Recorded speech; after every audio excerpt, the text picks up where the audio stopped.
બા આજે છે ને મારે તમારી પાસેથી તમારા જીવન વિશે જાણવું છે. તો આપણે મિત્રો આપણી સાથે છે કાંતાબા, મારા દાદીમાં, જે 92 વર્ષના છે અને એમણે આઝાદી જોયેલી છે. બાનો જન્મ 1934માં થયો હતો. બરાબર ને બા? તમે આઝાદી મળી ત્યારે કેટલા 13 વર્ષના હશો. તમને બધું યાદ હશે આઝાદી મળી ત્યારે. અત્યારે બા 92 વર્ષના છે. તો ત્યારે તમે આઝાદી વખતે હું તમે જોયેલું?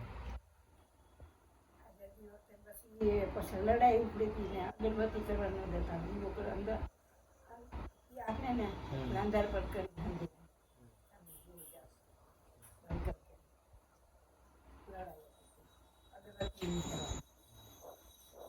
અને બા એ સમયમાં 3 ધોરણ ભણેલા છે.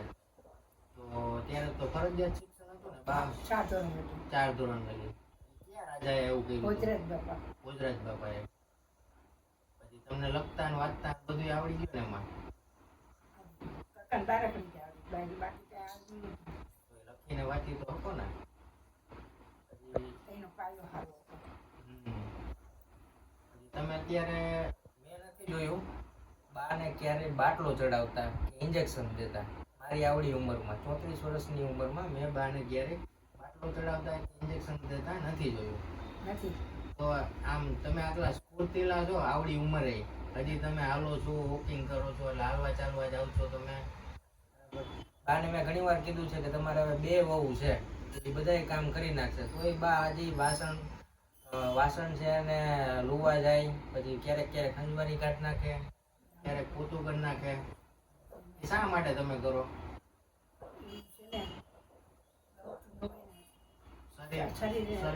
શરીરને માટે કસરત મળે. બીજી કસરત અગાઉ તો અમે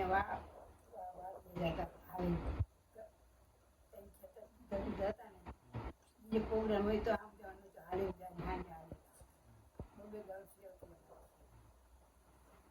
બંધિયામાં જતા સીમાડ્યામાં રહેવું. એક માનવ આશ્રમના ન્યાય ખેતર હતું. ઉગમનું નજીકનું હતું. હાલી નહીં જવું પડે ગાડા તમે તો બહારની વસ્તુ કઈ ખાધી જ નહીં હોય ને? રોટલી ને શાક ને છાશ જ. ઘરના સિવાય કોઈ દી નહીં. હજી નહીં. રોટલી ને છાશ હોતો હાલે. દૂધ નથી ખાધું. અને તમારી જમીન કેટલી હતી બા ભીમ બાપાની? ભીમ બાપા એટલે બાના પપ્પા. પપ્પાની જમીન પોણા 200 વીઘા જમીન એ ટાઈમે બા પાસે હતી. પછી મારા દાદા ક્યારે ઓફ થઈ ગયા? મારા દાદા, મારા પપ્પા સાવ નાના હતા. કેટલી વર્ષ ઉંમરના હશે મારા પપ્પા?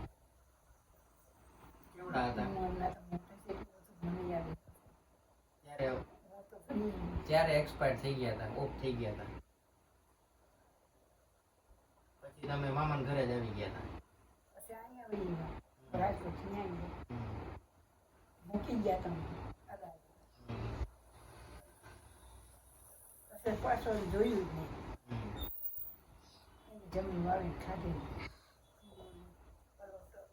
પાછી નતો ગયેલો. એ તમે બતાવ્યો ને એ આપણો હતો. એ બધું ખતરનાક ન્યાય કાંઈ નથી. પછી તમે સવારમાં કેટલા વાગે ઉઠી જાવ બા? અમે તો 5 વાગે ઉઠી જાય, 7:30 વાગ્યાના. ત્યારે તમે જયારે ખેતરે જતા ત્યારે તો વહેલા ઉઠતા છો ને? છોકરાને ખવડાવ્યો કે આ એમ છે આવડો એને ખવડાવી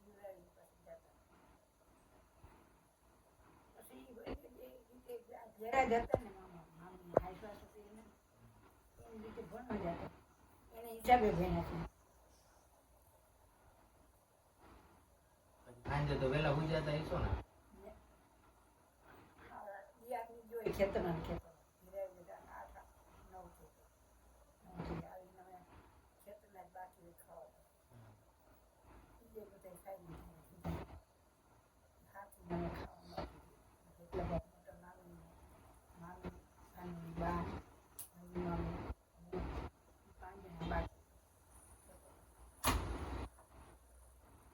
પછી સીધા ખાવા.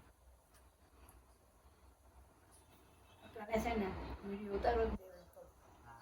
અટાણી પડદા છે ને હવાથી હાન લગી છાયા ચડાવી હોય ને ખેતર તેને બોલવાનો વેત ન રહે. બોલવાનું વેત ન હોય. ખાટો પોકારતી હોય ખા ને જત ખાટલામાં સુઈ જાય. કામ ન કરી શકે. હવારે પાસે થાકી થઈ ગયું હોય બધું કામ કર્યું હવાથી હાન લગી ઓલે છે ને આ છે આ છે હાન લગી હવાથી હાન લગી અને હાલતા છે કેટલો પણ થતો હોય તે ક્યાં સાથે હાલીને ગામડે પાછી જઈ જાય. ગોંડલ થી પાટીદર કે મોવિયા થી પાટીદર હા હાલીને જતા ને. મોટો મામી ફેરી જાતી ને હાલીને પાછી જઈ જાય ઊંડલથી પાછી નાની હતી ને ફેરી લઈ જતા. તો આ હતું કાંતાબાનું જીવન અને બધું જાણ્યું તમે કે એમની જે લાઈફસ્ટાઈલ છે એ કેવી છે. એકદમ સાદી અને દેશી લાઈફસ્ટાઈલ છે. બહારનું અત્યાર સુધીમાં કોઈ દિવસ ખાધેલું નથી.